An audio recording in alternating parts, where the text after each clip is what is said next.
Welcome back on in, everybody, to the Strictly NFL podcast. Back again here for, I guess, week 5 edition, whatever episode this is. I think it might be around 30 now. Yeah, But back again with my co-host Desmond. How you doing, buddy? doing all right. I'm going to give another piece of advice for anyone considering college, and I honestly might have already given this. Don't ever take a philosophy class. Don't ever do it. If you're going to take, your major is going to be philosophy, just don't. Just don't do it. It's not enjoyable. You're going to hate your life. Is there an anecdote behind you saying that? I just got out of my philosophy class, and it was the most boring hour and 15 minutes of my life.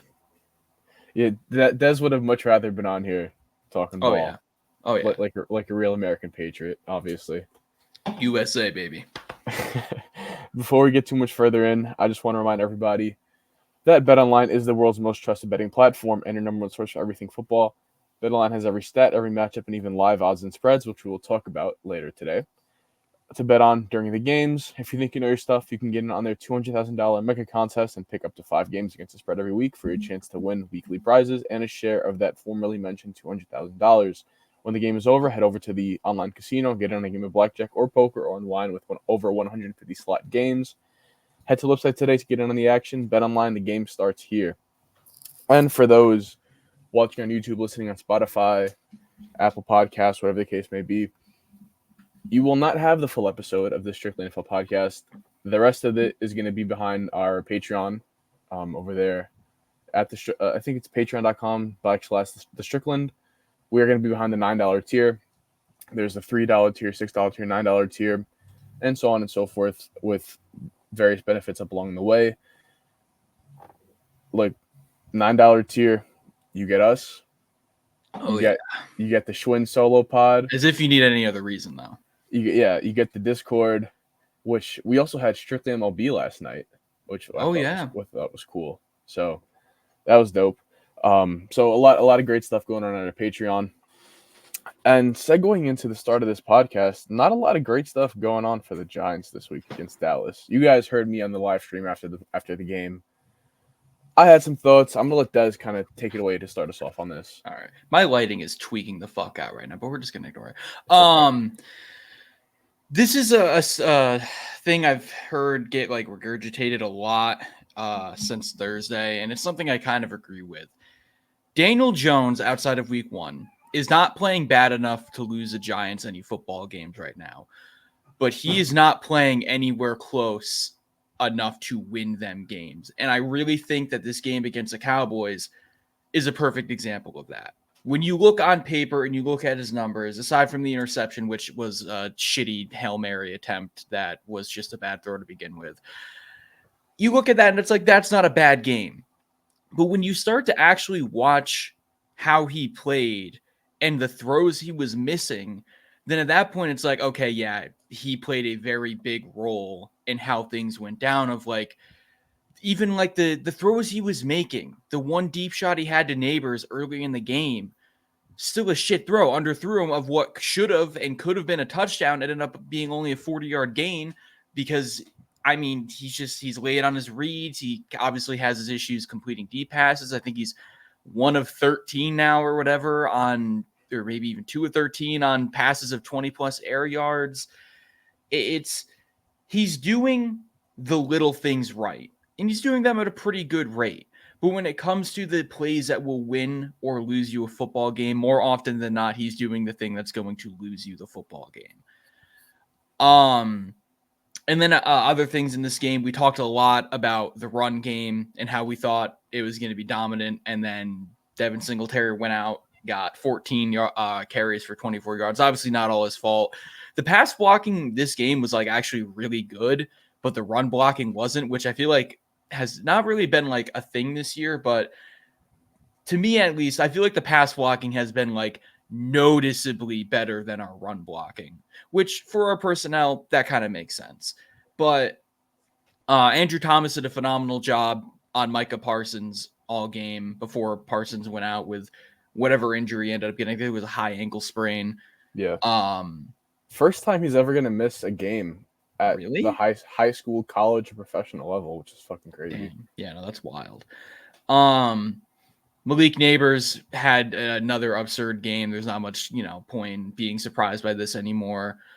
Wandale was great too. A lot of people are, upset because he had not really, well, obviously the big drop, but there was a play Jones threw to him on the left sideline, and like if Wandale Robinson was like 5'10", he's probably catching the pass, and everyone's like, "Oh, that's why you don't use a second round pick on a guy like that." It's like I understand that, especially when you had George Pickens on the board, who like probably would have made that catch. But the dude had 11 for 71. He's been pretty pivotal for the offense for the most part, especially in like third and short plays.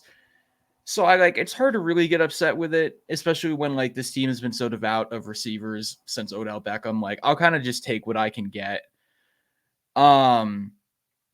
Darius Slayton, just gonna stick with the receivers this game. 3 for 56. There's a one play that people keep bringing up where Jones threw it to him a little short of the end zone, I believe. And it was one of those plays where it's like the combination of a bad throw and just Slayton not being able to catch it. I don't want to say I'm ready for Slayton to just go, but it's been so many years of him being rumored to be traded, of him being rumored to sign somewhere else in free agency, whatever, that I kind of would be open to it to give someone like Jalen Hyatt more reps of like, yeah, obviously Slayton is a better player right now. There's no doubt about that. But Jalen Hyatt has insane upside. I wouldn't say insane. Good upside, especially as a deep threat, which is kind of not necessarily what Slayton is, but what Slayton was coming out of college. And when Slayton got the reps, he developed into a more well-rounded receiver, which is something we could see with Jalen Hyatt. And it just kind of feels like at this point we're wasting time by keeping Slayton around. Of like we're kind of wasting what he could be on a more productive team, and we're kind of taking reps away from guys who should be getting them. Again, Jalen Hyatt. And yeah, defensively, secondary didn't look good. Tyler Newman had a really, really bad play on CeeDee Lamb, and kind of just brings up something I know I brought up both on the podcast and in my writing of just, I still will never understand why they didn't even offer Xavier McKinney a contract, because I understand not wanting to spend big money so you can allocate that money to, rebuilding the offensive line. But the Giants could have done both. We see teams maneuver around the cap where they seemingly have no money, but can still pull off moves. And it's just, even then, even if you couldn't do that, I still would have just rather had McKinney, and you can figure something else out, because McKinney's still one of the best coverage safeties in the NFL. He's leading the league in interceptions. He's a great player. And you see the Giants secondary playing like dog shit week in and week out. And it's just like, damn, imagine if we still had that guy. And now you have Tyler Newman. Not that he's been bad. I think he's been solid. Obviously, he's going to make his rookie mistakes like he did in this game. But it brings up the point of like, you have to take the risk of, if Newman or whoever you draft in this situation, going, for all teams that could potentially ever be in the situation, you have to take the risk that Newman will be as good as McKinney, and then you're just going to have to pay him that money anyways a couple years down the line. So at that point, why not just re-sign the very talented safety you have? And yeah, you could, say, oh, they'll have more money in the future, but I would just rather keep the guaranteed guy, especially in the position the Giants are in. In terms of other things from this game, Micah McFadden looked great again, is now the second highest rated linebacker on PFF, which, I mean, it's not the be all end all, but still it's cool to see, man. PFF is weird, but no, I'm glad you brought up the Slayton conundrum first. Yeah. Because I had a tweet today also about it. I'm not positive if you saw it or not, but you quote tweeted Bobby Skinner, right? Yeah, I saw that. I think that people who want to keep Slayton, I don't think it's like, dude, why wouldn't you want to just trade this guy and get what you can? Like, yeah, I don't think it's that cut and dry. And if Hyatt wasn't here, I wouldn't be talking about trading Slayton at all. Yeah, but I do think that it's kind of, if you want to lean into something we've talked about so much on here, if you want to lean into this 12 personnel so much during this season, and you want to play Manhurts and you want to play Theo, you are going to have to lose snaps elsewhere. It's been Jalen Hyatt. Why Wan'Dale Robinson is playing like I believe 65 to 70% of snaps. And then Slayton's been around 80. Neighbors is obviously around 100 since the first week. Yeah. So you're not only choosing Darius Slayton over Jalen Hyatt, but in a way, like we've said, you're choosing Theo Johnson over Jalen Hyatt. You're choosing Chris Manhertz over Jalen Hyatt. And when you look at the investment you have in all those guys, this front office didn't draft Darius Slayton. So they're choosing a $7 million investment over Jalen Hyatt. They're choosing Chris Manhertz, who was, I believe, a minimum tight end signing over Jalen Hyatt. They're choosing a 4th-round rookie over a 3rd-round rookie in Jalen Hyatt and Theo Johnson. Like, that, none of that stuff computes to me because you can do one, you can do two, but you can't do all three. And doing all three is just kind of frustrating and maddening, in my opinion. And I had some comments of people saying Jalen Hyatt does not fit what this offense is with Daniel Jones. My rebuttal to that is simply, I don't give a shit. Yeah. Like, as plainly and as respectfully as it could possibly come off, I don't mean that to insult, and like I not at all to insult anybody. You just cannot coach any way from, like, you can't deviate from your coaching strategy because of Daniel Jones. If he is imperfect, which we all know he is, and he is going to limit, I guess, production on a certain play call, as Brian Daboll, I cannot refuse to call that play because of my lack of faith in him. It reflects poorly on me as a coach. And when it comes time to have that meeting at the end of the year with John Mara, because you know what's going to happen, and he's asking Daboll to explain why we're 5-12 or 4-13 or 6-11, is he going to say it's because I didn't want to call the plays that I wanted to because of DJ, or is it better to say I called the plays we wanted to? Here's where this guy was open. DJ just couldn't make the throw. To me, it's obviously the second part of it. Yeah. And if you can go and have that case, in addition to getting whatever you could, a 4th-round pick, whatever the case may be, for Darius Slayton, and then also saying, hey, this guy got off to a rough start, but we revived Jalen Hyatt's season, around the middle there at the trade deadline. Those are 3 positive cases for you as a coach to stick around. Yeah. Say what you will. I don't want Daboll to be fired. But the fact of the matter is, he is going to have to make a case for himself at the end of the season if things continue this way. We're 1-3. We're pacing for 4-13, something along those lines. Yeah. He is going to have to make a case for himself. And I think trading Slayton, making a good account for yourself as a play caller, and getting Hyatt to play above, I don't know if expectation is the correct word to use, but getting Hyatt to be productive is a way to make a case for yourself to stay as the head coach of the New York Football Giants. Yeah. And the same thing with like what you were saying about people saying Hyatt doesn't, fit in the Giants system. It goes back to what I was saying with Slayton of like, maybe he doesn't, but he can. And the way you do that is by giving him reps. Of like when Slayton came out of college as a 5th-round pick out of Auburn. Deep threat. And he didn't really have much else to his game. That's why he fell to the 5th round. And then you give this guy reps, you work him into your system, and now you have a consistently solid wide receiver who can be more than a deep threat. Can Jalen Hyatt repeat that exact same thing? I don't fucking know because we don't see him play. But if you trade Slayton or do whatever the fuck you want to do with him and you insert Hyatt into that role, who knows? Could he have some bad moments? He probably will. But it's getting him the experience that he needs to develop as a player. And that is what is pretty much the most important thing for him at this stage in his career. Yeah, and with what we saw at the end of the season with him, you saw in the Buffalo game, big drop at the end. You saw him kind of make a little bit of progress at the end, where his hands were a bit more consistent. He was used a little bit more in the intermediate game. Even with that, he was always going to be raw coming out of college at 20. I think it was 20 years old, not even 21. I'm pretty sure, yeah. As a junior with 1 year of production in a gimmicky offense that really didn't need him to be anything else besides a speedster, it was always going to be this way. And the sticking point was, yeah, he doesn't know how to run routes correctly just yet. But that takes time, and he has the hands to make up for it in the meantime. I didn't even believe in the hands that he had, but he's played pretty decently when, like, in terms of catch rate when he gets the ball. Yeah. So I personally think that if in year 2 you are saying to yourself, okay, we don't think he can develop as a route runner anymore, where do we go from here? That is the shittiest referendum you can have as a college personnel scout. Yeah. Round 3 investment in a guy who's 20.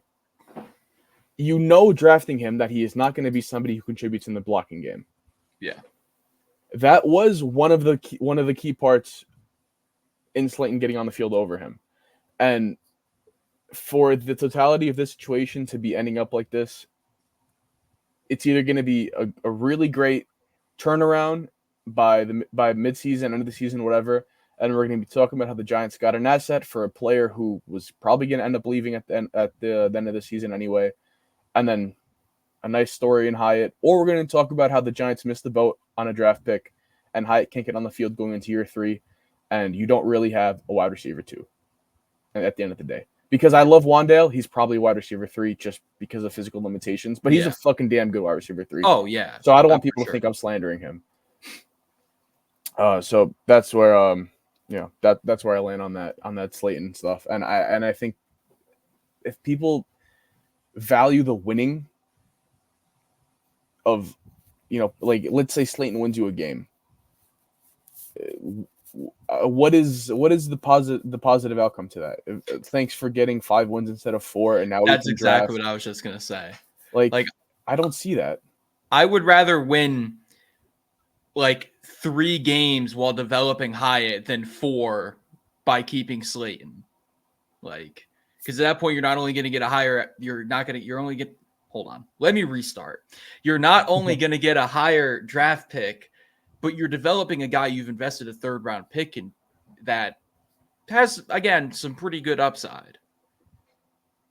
Yeah, I agree. And I don't want to say that this is like the way people have to view it, because at the end of the day, I don't think it's a cut and dry yes. But if push came to shove, I would say, like, this is probably what should be happening from an asset maximization standpoint for the Giants. Moving on, the DJ conversation is not one, and you're totally right about, like, the macro stuff and the micro stuff that he did on Thursday. I just can't have this fucking talk about the guy again. Oh my god! So I'm just gonna skip it. In all honesty, I don't blame you. I'm tired of it too. And I think the player who I want to focus on for the Giants segment is Tally Newbin, because I thought to myself over this weekend, as Xavier McKinney got a pick in his 5th straight game dating back to last season, what do the Giants look like on defense if they kept McKinney and drafted Newbin? Yep. And still had Pinnock? You can, on 3rd down, go with Newbin in a money backer role, with McKinney out there, with Pinnock out there, with Drew Phillips potentially out there as well, right? Yeah. And it's not really something that I want to play into with, like, the Burns situation, because that's a whole different kind of construct and a whole different rabbit hole that we're going to go down if we bring that up. I just wish we would have seen an environment for Newbin where he can just play downhill, like in the box, attacking the line of scrimmage, or in the slot, attacking on a blitz, things of that nature, instead of having to make him a cover guy day one, which he wasn't in college. And even though I think in that game he was pretty solid outside of that one play, it is still a play that's not excusable. Yeah. If, you are a 2nd round draft pick, you need to understand that angle is not one you can take on CeeDee Lamb. And hopefully it just doesn't happen again. And it's a kind of that welcome to the NFL moment where it's like, oh shit, this speed is different than it is in college. I just found myself reminiscing, man. And it's different because I watched Saquon play in Philly and I watched him be productive, and I still kind of don't care. Yeah. But when I watched McKinney, I'm like, didn't have to be this way. Yeah, because it's like, the thing with, like, Saquon is it's like, not only was the move good for both sides, but, like, there's just no point in really arguing, because, like, offensively, if we still had Saquon, I'm not going to say, like, we're definitely 1-3 still, but, like, I don't know how many more games we're going to win at this point. Mm-hmm. With McKinney, though, again, might not win a whole lot of more games, but like the defense is going to look so much better. Like I really think he would definitely be more impactful to our defense than I feel like Saquon would be to our offense at this point, especially the way Daniel Jones has been. Not struggling, but like failing to make game-winning drive or put up game-winning drives. No, I think that's the right way to put it. And I think that not only does he make the bigger impact, but in this Dallas game, does Saquon do anything that Singletary didn't really do? No. And when you kind of bring up that part of the conversation, it's okay, then it's also Singletary and Tracy. And Tracy made a great catch down the boundary. Yeah. It didn't stand because of the illegal man downfield penalty, but that's something with Tracy where his background is as a receiver in Iowa. They talked about that on the Thursday night broadcast. We talked about that coming into the season with kind of just referencing the running back room. He brings that downfield component that Singletary doesn't have and Saquon doesn't have. Saquon has never made a catch like that for us over the shoulder down the boundary. So when it comes to that, the interior O-line did not hold up in a matchup where they should have in the run game. Yeah. And again, Saquon doesn't solve that. So in a game where you kind of lose it on that Newman play, that is kind of like the only real play of the season where I can directly say, like, shit, letting this guy walk lost us this game directly. Yeah. And that's just why it kind of hit me with a gut punch on a Thursday. Yeah, I mean, I've been a big Xavier McKinney guy for a while now, but I just don't think I'll ever really fully understand I've never heard. Has there been an official word on if they ever offered him a contract? I would assume they did. I think that once they saw 17 from Green Bay, it was kind of like no thanks for not going there. Yeah. I think it's an incomplete grade until we see what happens this offseason because they're going to have $70 million in cap space. Yeah. It is trending like a pretty massive loss, though.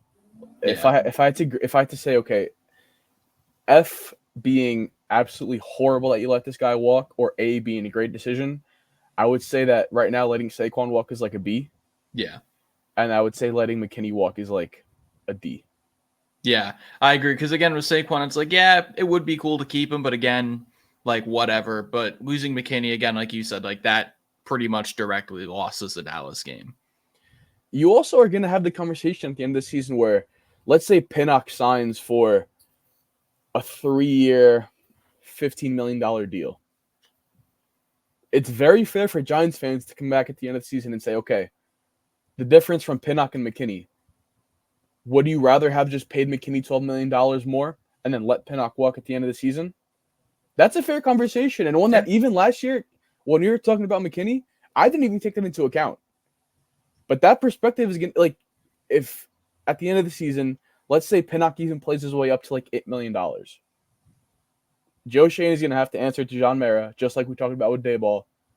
Why the fuck did you let this guy go if his backup is just going to get half of what he got anyway? Yeah. When you could have just kept the real thing. Yeah, exactly. And then not to mention, you're going to have to pay Newman down the line anyways. It's just, I don't know, man. I hate seeing valuable players walk in a situation where I feel like they not only could have resigned said player, but they should have. And McKinney is just one of those for me. Yeah. So moving off of this disaster from Thursday, which it sucks that like I'm referencing it as a disaster because it kind of wasn't, but like we should have won, so I feel like it is. Yeah, no, like Dallas kind of handed us that game, and we were like, "Nah, y'all got that." Yeah. Handing off games to each other, I feel like that's exactly how you describe Jets Broncos this week. Gosh. I'm going to let you take this first. I found out what's wrong with my lighting. I'm going to fix it quick. Yeah, no worries. I think that, and this is going to be a little bit more of a macro sense and less kind of game theory and play calling than I usually bring with the Giants. But the Jets just, the way that they played that game on Sunday, it was a little bit of a weird weather condition and all that stuff. I just thought they played the whole game with no urgency. They obviously had the missed kick at the end, which I guess is, not the personnel's fault, not the coach's fault, but they didn't have their gas pedal they didn't have the foot on their gas pedal at all throughout that game. And when Robert Saleh wants to make his, slogan, team motto, whatever, all gas, no brakes, it's kind of a bullshit thing to see as a fan, in all honesty. They have not responded well to how defenses have covered Garrett Wilson. Totally independent of the conversation we had about him last week. Somebody needs to be able to step up when he's being covered the way he is. Lazard couldn't this week. Mike Williams had his best week as a Jet, but it still wasn't enough. And there's Davante Adams rumors today. There's the report that the Raiders want a second and some more. That's yeah. I would We'll do that if I was the see. Jets. I would absolutely do that if I was the Jets. I wonder if they have the leverage to even bar that down a little bit, because Probably, honestly. teams aren't going to have the money that the Jets can have. They're so all in that money to them is toilet paper. The cap sheet to them is fake. They are totally like 2017 New Orleans Saints right now. Yeah. Just They do putting not caution care. to the wind. They don't give a shit. So I think if you're putting betting odds on this, I think the Jets are like probably minus what, like 1,000. Yeah, I would have them as favorites by like a mile right now. Dude, anybody else, like maybe it's the Cowboys. If the Ravens make a run after him, I think it's terrible by them because I don't think Lamar can maximize Davante Adams anyway. What about, my dad brought this up to me right after it got dropped. What about the Chiefs? Can they even facilitate that kind of thing right now or no? I believe they can. My one thing when you talk about them, though, is they have Rice under contract. He'll probably be suspended next season for whatever amount of games, 4, 5, 6, because of the racing accident thing. Yeah. You're going to have Worthy there. I guess it makes some sense when you look at the fact that Kelsey's probably retiring. Worthy isn't a complete receiver, all that stuff. But do they have the draft pick and the money to spend on that? It kind of gets a little...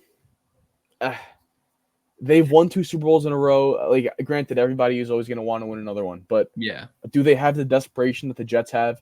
At the end of the day, I think that's a no. I think that's why this trade is going to get done at some point for the Jets.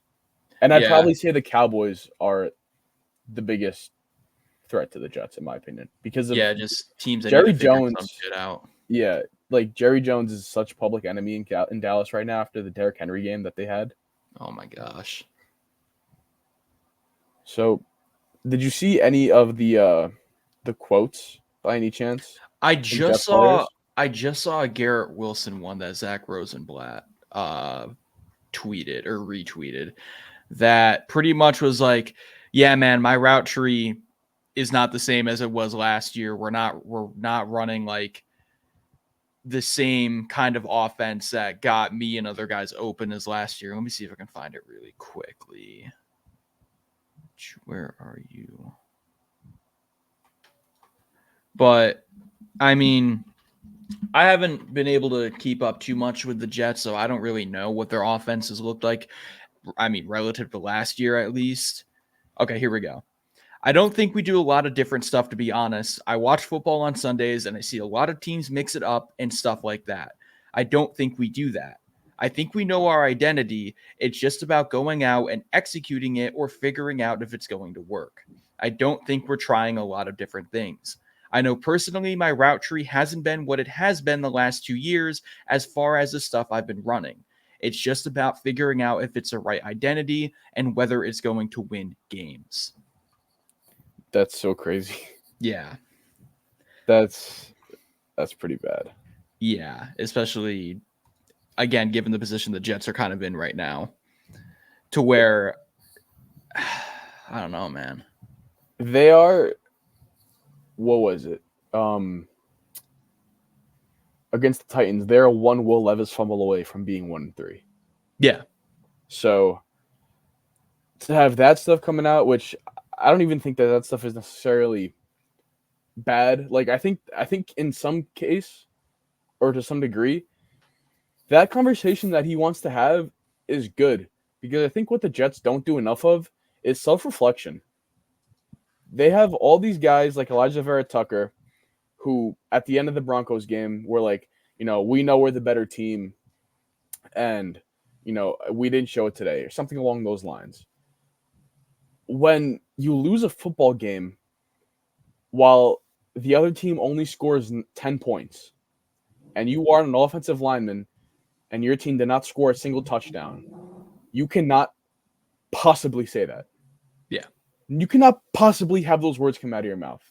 And if I was a Jets fan, I would be fucking killing myself over this, because and like kind of like not actually killing myself, but like driving myself crazy with that quote, because you haven't done anything but outside of your rookie season to warrant talking that way.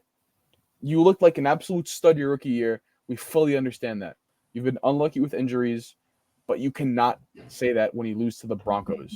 The 0-3 Broncos walked into MetLife Stadium, scored 10 points and won. Yep. That is not something that you can have happen. It doesn't end there with him. They've had this problem for forever. Sauce Gardner feels like it's his right, or his job, I should say. It's his job to speak about whatever the hell he fucking tweets about nowadays. With all I'm not going to go through the laundry list of stuff. Yeah, that he's been saying a lot of stuff. Yeah, we know what I'm referencing. You have damn, I just lost that entire train of thought. You have the Breece Hall, Braylon Allen kind of discussion going on, where people are questioning if Breece Hall should be the guy at the goal line and all that kind of stuff. So the Jets just need, when's their bye week? This team needs a bye week so fucking badly. Oh yeah. I'll look up their bye week real quick. Because even from last year, the guys were talking really big after week 12. That's yeah, the worst. Fucked. That's the worst week. I think it's the last week you could have your bye. Really? If I remember correctly. Or maybe it's like up to week 14. Yeah, but I think it's week 14. Damn, that sucks. They needed like a week 6 bye so badly. Yeah. There you go. That's my little Jets rant. I think that this team is obviously has the talent to be a contender, but they're not playing anything like it, and they need Davante Adams so bad. Oh yeah, and I mean, who knows how soon a trade gets pulled off? But like you were saying, at this point, I fully expect it to be the Jets.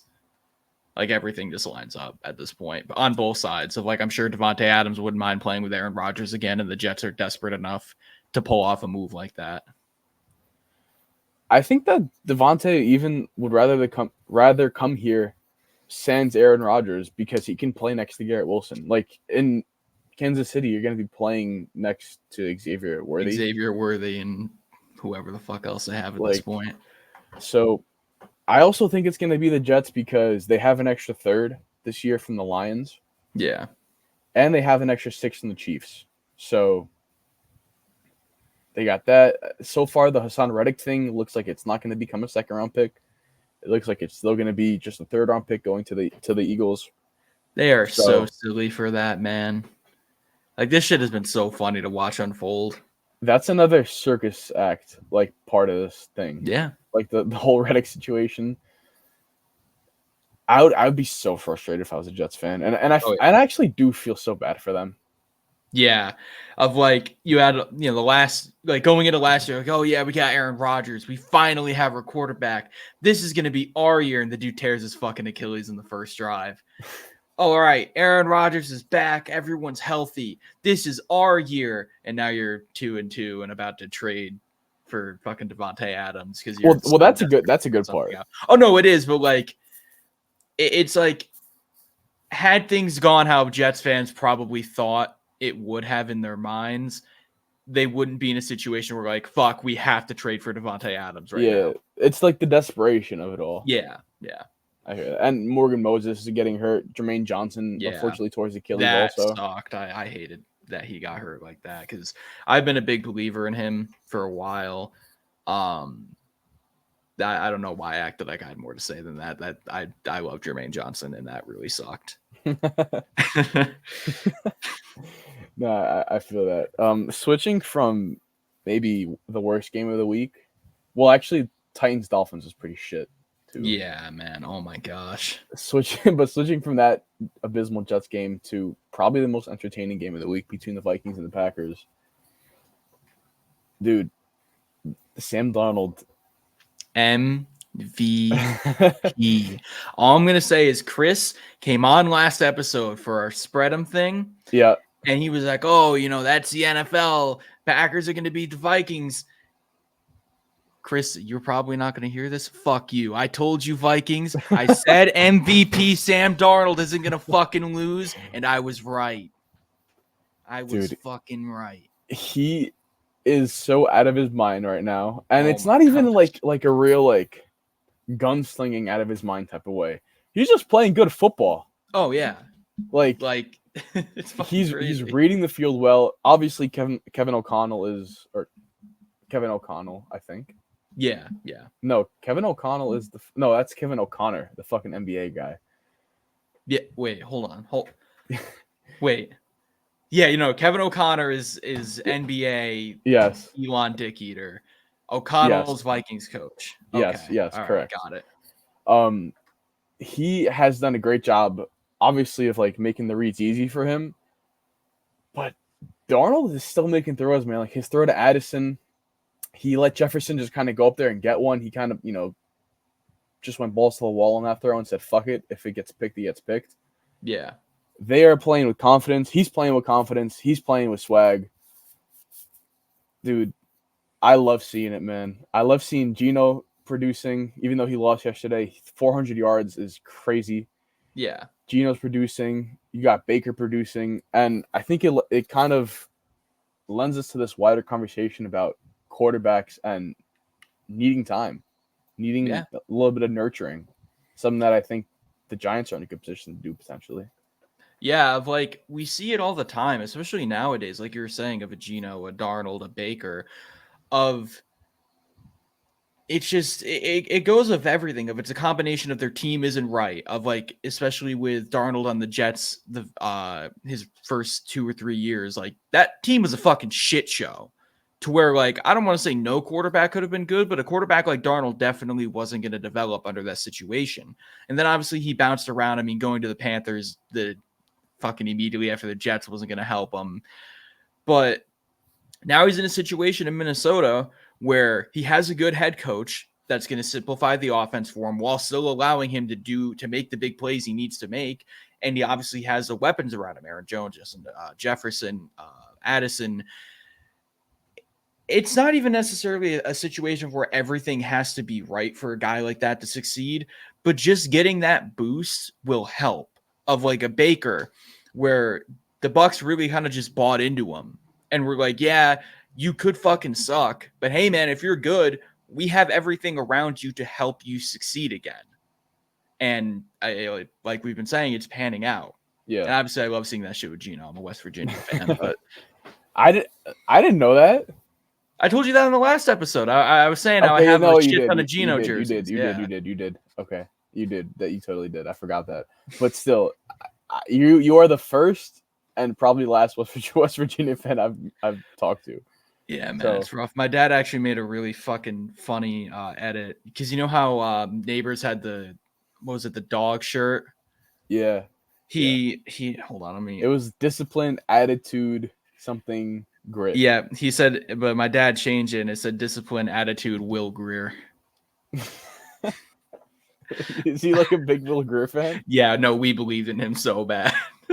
Another player who went to the Panthers graveyard, by the way. Yeah, man, I was so fucking pissed when they drafted him. I was like, yeah, he could get an opportunity, but fuck, man, it's not going to go well if he does. I remember the PFF discourse around him and I think Daniel Jones it was. Yeah, I do in remember the same that. class. Yeah. Damn. And I remember the Panthers drafting Matt Corral too on a totally different fucking train of thought. They're so fucking cooked as a franchise, man. Where is that? Oh, the Vikings aren't even reaching their peak yet. They got Hawkinson coming back. Oh yeah, that when is he set to come back? So he's eligible to come back this week, but they're not gonna bring him back this week. It'll probably be maybe like a week 6, week 7 type thing. But man, they are going to be scary. Brian Flores is doing ridiculous shit out there with his defense, Oh and my gosh, yeah. I'm happy. I'm happy for him. First of all, that he kind of rebounded after that Miami thing kind of really went sour for him. Yeah. And he deserves so much credit, not just for scheme, but they really made some budget additions to that team. Like they brought in Jonathan Gennard, who came from Houston, and they let go of Daniil Hunter, who went from Minnesota to Houston. Yeah. And it seems like they made the best decision or the better decision out of those two teams with those players. Yeah. Because even, Grenard lit us up too. They took Van Ginkel from the Dolphins. They could definitely use him right now with how often Jalen Phillips gets fucking hurt. Yeah. So I'm happy for them, man. I love to see kind of that story. Not just for, like, Darnold is a microcosm of their entire team. Yeah. That's what makes it great. And I feel like, especially with their defense, it kind of goes into, like, how a good defensive coordinator can really, like, lift everyone up. Of, like, we were talking at the beginning of the season going into week 1 of, like, listing these guys like Jerry Tillery, Harrison Phillips, even Jonathan Grenard of, like, man, these guys aren't going to do shit against us. And then they did shit against us because of Brian Flores' scheme. Yeah. And it kind of reminds me of, like, I'm sure it was going to happen anyways, but like Dexter Lawrence, where he was like pretty fucking good, but not great for the first year or two of his career. And then Wink comes in, sets him up to really become the player he needs to be. Because I think that was when he made the full-time shift to nose tackle, was when Wink came in. Yep. And then look at what Dexter Lawrence becomes, and look at, and I just like seeing shit like that, where like these guys, like, again, like Jerry Tillery, who, like, who the fuck knows shit about Jerry Tillery at this point in his career? I think Theo Ash, like, hates on him for no reason at all. I have some thoughts on Theo Ash that I'll keep to myself. Oh, don't even get me fucking started. That's for another time though.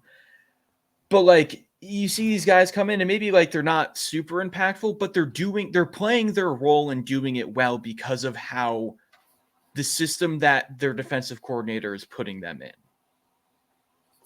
To where, like, in previous roles, they weren't doing that. Yeah, and a prime example of that is a play that came across my timeline. He started off pretty much with a tell of his defense being in cover 2. And yeah, I think it was cover 2, yes.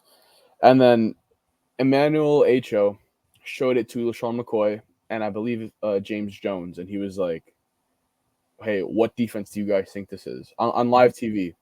And they were like, oh, this is cover 2, like, safety's up, corner. No, it was cover 2, but it was in a way where they thought it was cover 2 after the snap. The safety that was down in the box stuck with the man concepts because they were playing man. So the safety stuck with them playing man. The cornerback from the deep spot picked up man, and they were like, I haven't seen anybody run man out of like a corner being up at the line and a safety being deep before. Which, dude, that's like, yeah. Neither have NFL, a lot of NFL offense. Yeah. That's what fucking throws them off so much. So with that stuff and just the exotic blitzes, Ivan Pace, who we talked about week 1, kind of previewing that game. Yeah. What a fucking monster he is. I fucking love that guy. Like, there are some players who are mental midgets and like shrink or don't play up to what their tools should let them play up to. Yeah. That guy is like the opposite of a mental midget. He uses everything that he possibly can to be an effective player. And like we said before, a guy with the same story as Sam Darnold, undrafted, not thought of highly, comes in, great coaching, makes it work. Like, yep. I find myself kind of fucking hoping the Vikings like make a run. Oh, me too. I know a lot of Vikings fans, and them having Ivan Pace alone makes me want to do that, because I think I've told you my take on Ivan Pace going into the draft of how I thought if he was, not my height, he would probably be the best linebacker in the class. But yeah, I love seeing defenses like this where you look on paper like we did in week 1, we're like, man, this defense kind of fucking sucks. But having such a good defensive coordinator elevates literally everyone. Because when you do that, like the cover 2 into man, that is shit, like we were saying, that the NFL teams don't fucking see. And that kind of creativity is what's going to get Brian Flores probably another head coaching opportunity pretty soon. Yeah. And in that conference where obviously Shanahan is there running his system, but it trickled down to the Rams and the Packers and X, Y, and Z, who I can't think of off the top of my head. I think, well, the Vikings also run the Shanahan system too, which is funny. But I saw something about him versus Shanahan offenses, and nobody has ever held him to like a lower yards per play than Brian Flores' defenses do. Damn. Which is like, you are literally doing that against like the most cutting edge NFL offensive scheme. Like you are going to be a coach somewhere at some point again. Oh yeah, for sure. So no, maybe he'll take the Spagnuolo. Is it Spagnuolo or Spagnuolo? I feel like it's spelled Spagnuolo. I've always said Spagnuolo. Though. I think it's Spagnuolo, but it's Coach Spags. Yeah, that's what I was gonna say. Maybe he'll take his route and just be a defensive coordinator for his entire career at this point. But he could definitely get the highest DC salary. Oh, for sure. At this rate, no doubt. But knowing like how shit went down the last time he was a head coach, he probably wants to give it another shot to kind of prove to people that he can, be an effective one. Yeah, like he still has the age on his side. It's not a Wink Martindale situation where he's 65, whatever the fuck. Yeah, old as fuck and just an asshole. Yeah. Who leaves to Boca Raton or some shit right after a meeting with Brian Daboll. Fuck that guy. Fuck out of here. Yeah. If that guy didn't have Will Johnson, he'd be on the streets again. Yeah. looking for another job. What else was there? I think we hit that game from all angles. I don't really have a takeaway for the Packers. Like, they're going to be good. I don't think there's too much going on with them. Like, shout out Jordan Love for wearing the Favre jersey and then doing his best Favre impression. Yeah, that's 55 attempts is insane. 55 attempts, 4 touchdowns, 3 interceptions. I appreciated that game from a fantasy standpoint very much. Oh, yeah. I bet. The Mets just tied up the ball game 2-2. Let's go. Oh, shit. Did the playoffs start today? Yes. Oh, my gosh. I'm so out of the loop. Yeah, you're washed as fuck. You're like You're like Wink Martindale. Oh, damn. All right, man. That hurt. That fucking hurt. With our last segment, do you think you're ready to spread them? Oh, I'm always ready to spread them. Anytime, any day, I'm ready to spread them. Thanks. Let's go. All right, you go first, though. I gotta cook up a couple things in my mind here. Okay. So, I am definitely gonna take. I say definitely, but I'm still hesitant just because of the poor showing that they showed on Thursday. But with 10 days of prep, with a Steelers offense that, not 10 days, they didn't play on Thursday. 7 days of prep, but with a Steelers offense that is going to be going against no Micah Parsons, no Tank Lawrence, I think I'm going to take the Steelers -2.5 against the Cowboys. Okay. I think they got the personnel to not necessarily shut down CD, but contain him in the similar way to what we almost did without that one big play touchdown. Yeah.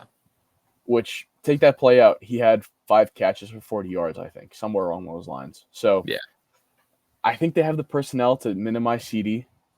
They're not going to be able to run the ball on that front that the Steelers have. And I think the Steelers are going to be able to kind of pass on them. Like, I don't think Trayvon Diggs is sticking with George Pickens for the majority of this game. They think that they can contain Justin Fields, who breaks the pocket. And I just like betting on Mike Tomlin over Mike McCarthy, especially at home. So, Steelers -2.5.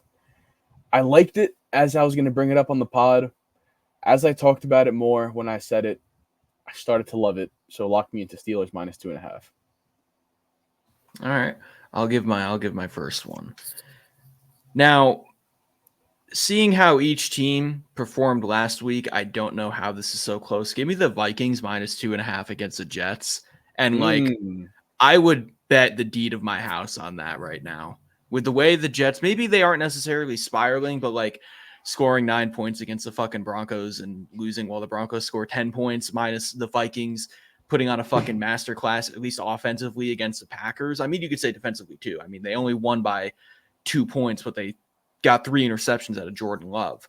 I would take that by a landslide. I just MVP Sam Darnold. I'm going to be pushing this agenda all season long until he fucking wins that thing. I respect that. And I respect the revenge game narrative too. Yeah. Imagine, I wonder what his fucking odds were to win MVP going into the season.